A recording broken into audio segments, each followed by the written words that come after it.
আসসালামু আলাইকুম। সবার কী অবস্থা? কেমন আছেন? অনেক দিন পরে আমি আমার ভয়েস নিয়ে একটা রান্নার রেসিপি নিয়ে আপনাদের সামনে চলে আসলাম। আজকে রান্না করব কুসকুসি। কুসকুসি এটা আরাবিয়ান একটা ডিশ। এটা আরাবিয়ান একটা ডিশ, কিন্তু আমি আমার মতো করে একটু রান্না করেছি। আল্লাহই জানে এটা কেমন হয়েছে। কিন্তু আল্লাহই জানে না, আসলে ওরা খাওয়ার পরে মানে ভালোই বলল, প্রশংসাই করলো।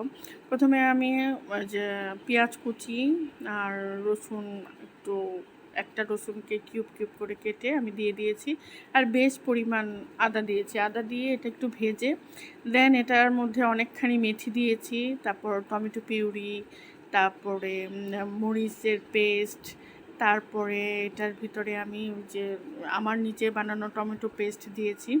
দেওয়ার পর ভালো করে কষানোর পরে আমি গোস্ত দিয়ে দিয়েছি। গোস্ত দেওয়ার পরে যে এটা হলো কুসকুসি।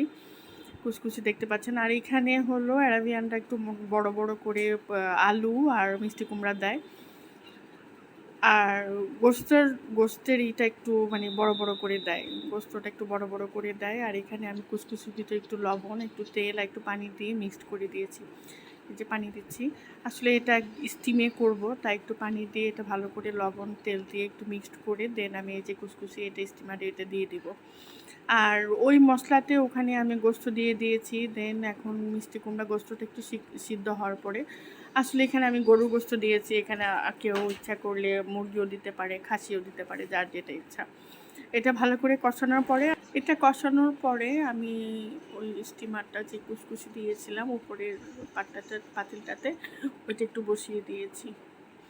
10-15 মিনিট পরে নিচের ওটাও কষে গেল আর উপরটা একটু ভাব হলো। তারপরে আমি নিচের যে তরকারিটা ওটাতে আমি ঝোল দিয়েছি, মানে সিদ্ধ হয়ে যাবে এর পরিমাণে ঝোল দিয়েছি। এই যে আমি ঝোল দিয়ে উপরের কুসকুসিটা বসিয়ে দিয়েছি।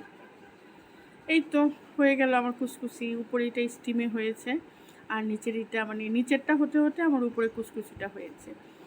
আর খেতে মজাই হয়েছিল। এই তো, আর উপরে আমি ওই যে গোস্তটা আর কুচকুচিটা দিয়ে দিব। ঠিক আছে, এই তো আমার ছোটোখাটো একটা ঝটপট একটা রেসিপি। কার কেমন লেগেছে জানি না।